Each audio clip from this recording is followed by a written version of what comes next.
You will hear a number of different recordings, and you will have to answer questions on what you hear. There will be time for you to read the instructions and questions, and you will have a chance to check your work. All the recordings will be played once only. The test is in 4 sections. At the end of the test, you will be given 10 minutes to transfer your answers to an answer sheet. Now turn to Section 1. Section 1. You will hear a telephone conversation between a customer and an overseas shipping agent. First, you have some time to look at questions 1 to 8.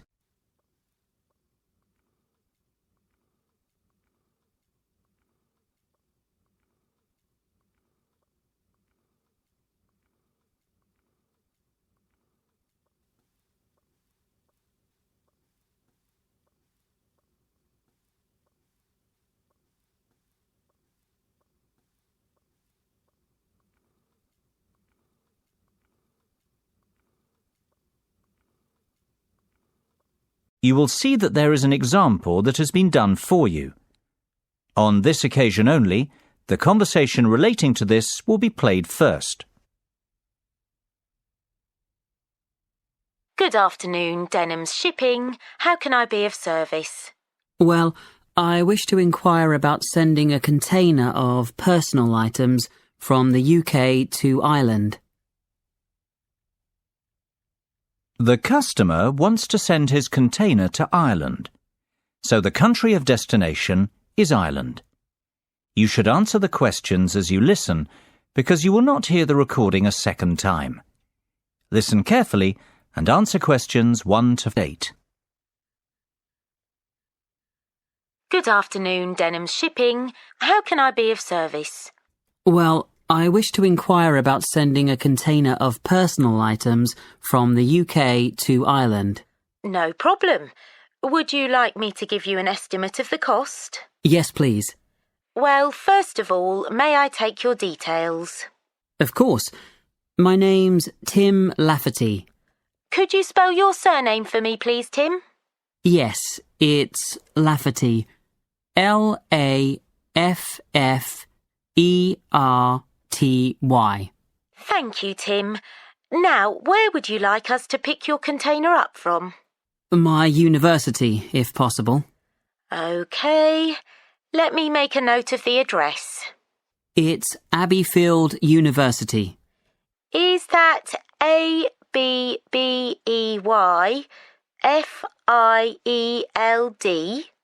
That's right. Park Street, Brighton. Perfect. And may I take down your postcode too? It's BR8 9P3. Great. Thank you, Tim. Have you the container's measurements? I do. It's approximately 2.5 metres long by 1.25 metres wide. I see. Quite a big one then. Indeed. And the height? I make it 1 metre and 20 centimetres deep. So that's 2.5 by 1.25 by 1.2. Right. And what will actually be in the box, Tim? Oh, mostly old uni books. OK. And some music albums. Anything else? Yes, a little bit of stationery. I see. And could you put an estimate on the value of the items? The books are quite valuable. They're worth around £1,800. The music albums, maybe half that, say £900. And you can put the stationery down as £300. Before listening to the rest of the conversation, you have some time to look at questions 9 and 10.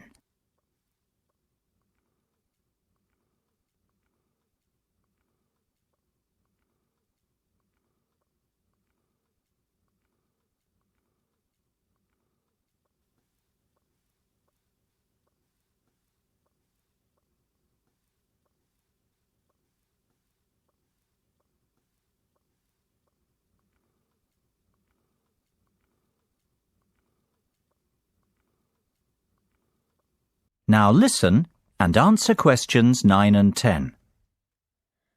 OK. And will you be purchasing contents cover from us also? I'm not sure what you mean. Sorry, let me explain. Because your items are worth more than £2,000, we recommend that you purchase insurance to cover yourself in the event of damage or loss. Makes sense. What are my options? Well, we offer 3 insurance deals: the premium rate, standard rate and economy rate ones.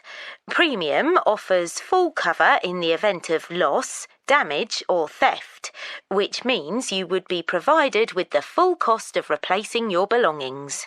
What about standard and economy? Standard will give you today's value, the second-hand value of your belongings, and economy provides you with a fixed payment of £1,000 in the event of loss, damage or theft. Well, I can afford to live without those books, to be honest. So just give me the cheapest option. We recommend standard cover for all our customers. No, thank you. That won't be necessary. The cheapest option will be fine. No problem. And one last thing, will you be needing delivery at your office, at your house, or do you intend to pick up your container at the port? Home delivery would suit me best, I think. We'll get that process for you. That's the end of section 1.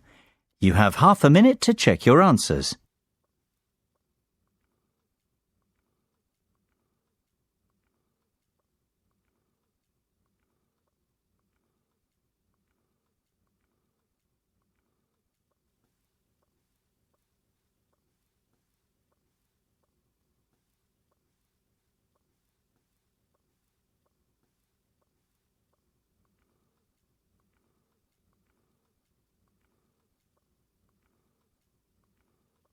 Now turn to section 2.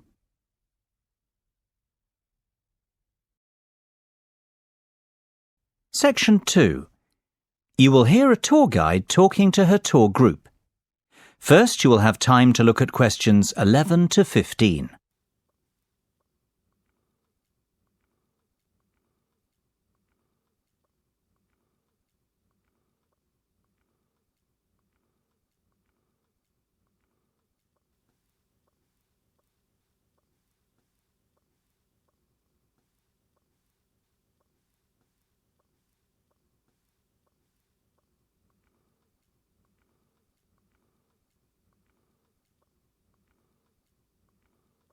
Now listen carefully and answer questions 11 to 15. Well, we certainly have a busy day ahead of us, so let's get started, shall we? You'll find a map of the museum with the itinerary I've just handed out. The museum's our first port of call, so let's have a look at the map now. The door on the right of the entrance hall leads into the gift shop and ticket centre. Once we pick up our entrance tickets, I'd ask everyone to deposit their bags and coats in the cloakroom, which is located towards the back of the gift shop and ticket centre. If you want to pick up an information leaflet, you can approach the information desk situated along the right-hand side. Now, once you come back into the entrance hall, the door on the opposite side to the gift shop leads into the art gallery. There is a special exhibition on there at the moment which is not to be missed. If you continue on up the entrance hallway, that leads into the main exhibition centre. At the back left-hand side, there are some toilets. Beside the toilets, you'll find the 3D theatre. I strongly recommend that you make time for the 30-minute presentation in the theatre. It is well worth a viewing. Running along the right-hand side of the main exhibition centre is the Modern Art Studio.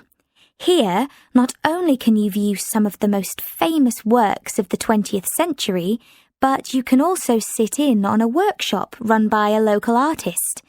So, that's the Art Museum. Before you hear the rest of the discussion, you have some time to look at questions 16 to 20.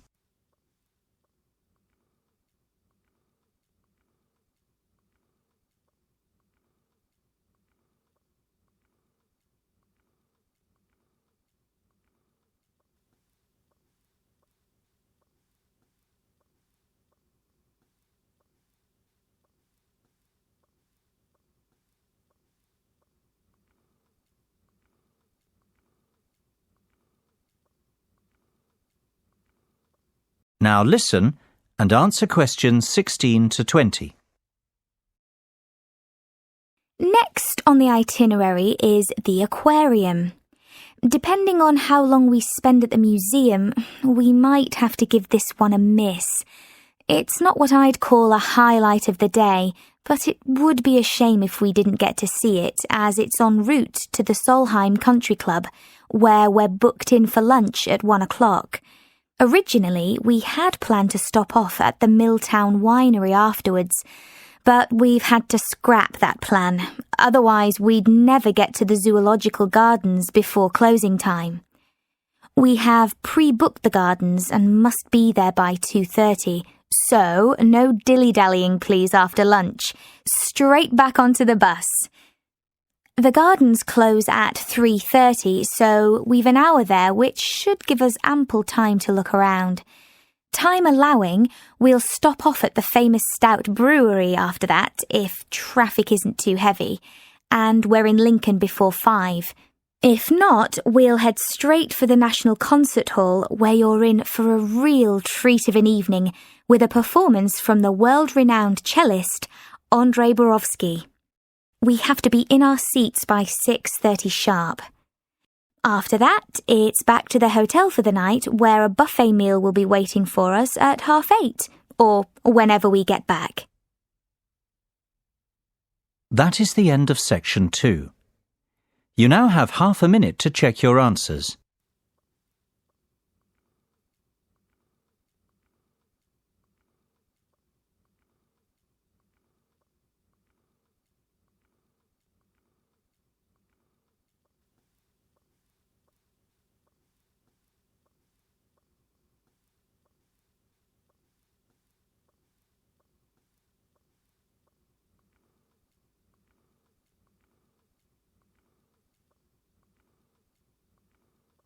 Now turn to section 3.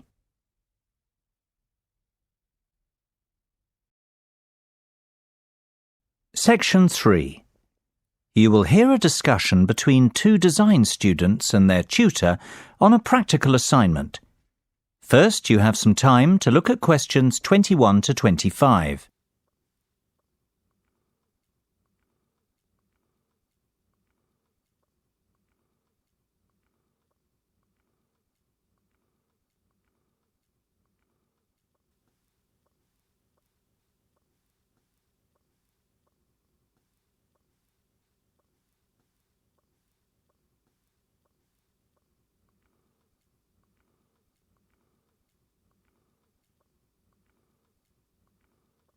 Now listen carefully and answer questions 21 to 25.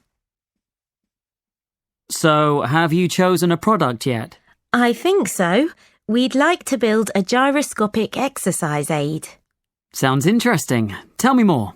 Well, we did some research and were amazed to discover the sheer range of applications for gyroscopic technology. Gyroscopes are used in laser and optical devices and can be found in many consumer appliances too. Right. Tell me about this product specifically, though. The aim of the assignment is to create something practical, functional, and beneficial for consumers. Justify your decision. Well, we believe we can design and build a cheap and effective muscle strengthening aid by taking advantage of the inertial forces created by a gyroscope. Yes. What we want to do is design a ball which can be held in the palm. Within the ball, there will be a simple gyroscope. This gyroscope can be set in motion by movement of the lower arm and wrist together in sync. The device will not require any external power source because it will be sustained by the movement of the arm and wrist. This will create considerable resistance and an excellent lower arm strengthening aid. It will be simple to design and cheap to produce, yet extremely effective. This all sounds very good. I'm impressed. Thanks, Mark. We're glad you like it. I think we're really onto something here. Our research has told us there's nothing comparable in the market and that a product like this would have multiple uses. Not only could it be used as an everyday toning and exercise device, It could also be beneficial to people in rehabilitation who have suffered serious lower arm injuries. We see the product being marketed towards high-performance athletes, like tennis and golf players, for whom lower arm strength is vital too. Before you hear the rest of the discussion, you have some time to look at questions 26 to 30.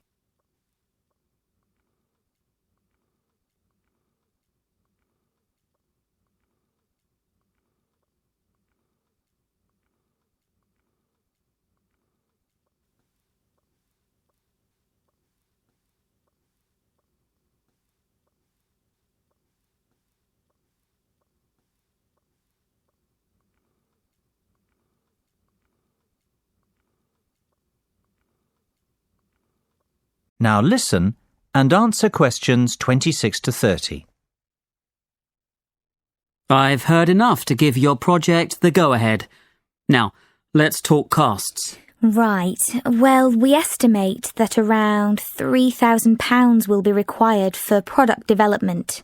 You mean to build the prototype? Exactly. And we'll need half that again to carry out some product testing. And what's your timeline for the project? The prototype should be ready a fortnight after work on the design starts, and we'll need another 6 weeks for testing. We want to enlist the help of 15 people to test the prototype. Ideally, we want 5 professional athletes to try it out, 5 recovery patients, and the remainder of the subjects will be gym members, our 3 target markets. Okay. Well, you have a lot of work to do, but you've certainly made a good start. Let's meet again on Monday to get the ball rolling. That is the end of section 3. You now have half a minute to check your answers.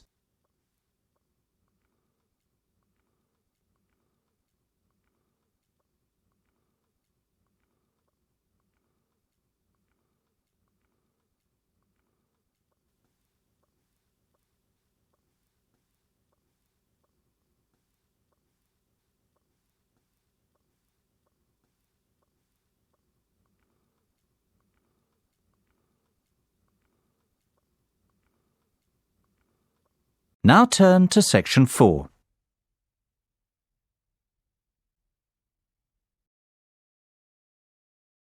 Section 4. You will hear part of a lecture about public speaking. First, you have some time to look at questions 31 to 40.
Now listen carefully and answer questions 31 to 40. It is only natural to feel somewhat nervous before giving a speech, and while a few nerves never did any harm, and can in fact prove beneficial, letting your nerves overcome you can be detrimental. Today's presentation will focus on ways to control those butterflies and help you to give better presentations in future. First and foremost, you've got to know your material. I can't stress that enough. If you fail to prepare, you might as well prepare to fail. Even the most experienced speakers never turn up unprepared and never try to wing it. Personalize your subject and use humour, anecdotes, and conversational language. This will make it easier for you to remember what you want to say. Secondly, practice, practice, practice. Rehearse well in advance, and preferably out loud, and with all the equipment you plan on using. Practice your timing, when to pause and when to breathe, and prepare for the unexpected. Something always goes wrong, especially when you're relying on technology, so always have a backup plan. Get to know your audience before you have to stand up in front of them. Meet and greet them on the way in, perhaps.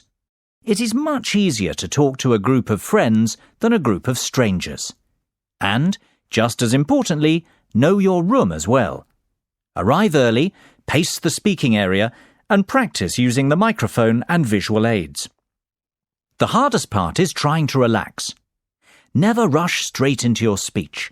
Begin slowly and address the audience first. In fact, even before you start, take a few deep breaths. 1 1,000, 2 1,000, 3 1,000. This will turn your nervous energy into enthusiasm. Visualization can be a great confidence booster. Visualize yourself making the speech in the way that you intend. Imagine your voice loud and confident, and picture the audience clapping and rooting for you. Remember, people want you to succeed. The audience wants to hear an interesting and insightful speech. They aren't hoping you make a fool of yourself. Whatever you do, avoid making unnecessary apologies. If you make a mistake or two, forget about it. Few will notice, and it will all be forgotten before too long. People often forget the importance of body language. Don't underestimate this. Your words carry far less meaning than your delivery. Success is defined by your intonation and confidence. If you come across as a confident person, people will listen to you.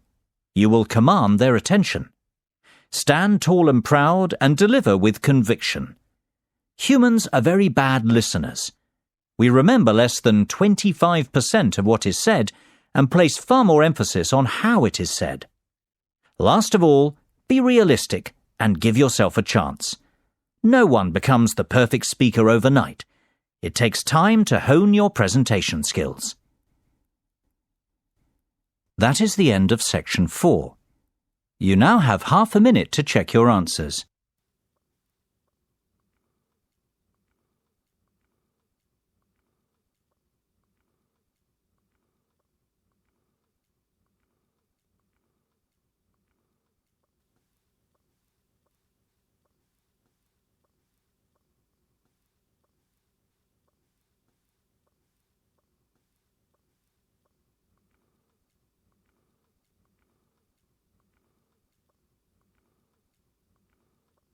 That is the end of the listening test. In the Ielts test, you would now have 10 minutes to transfer your answers to the listening answer sheet.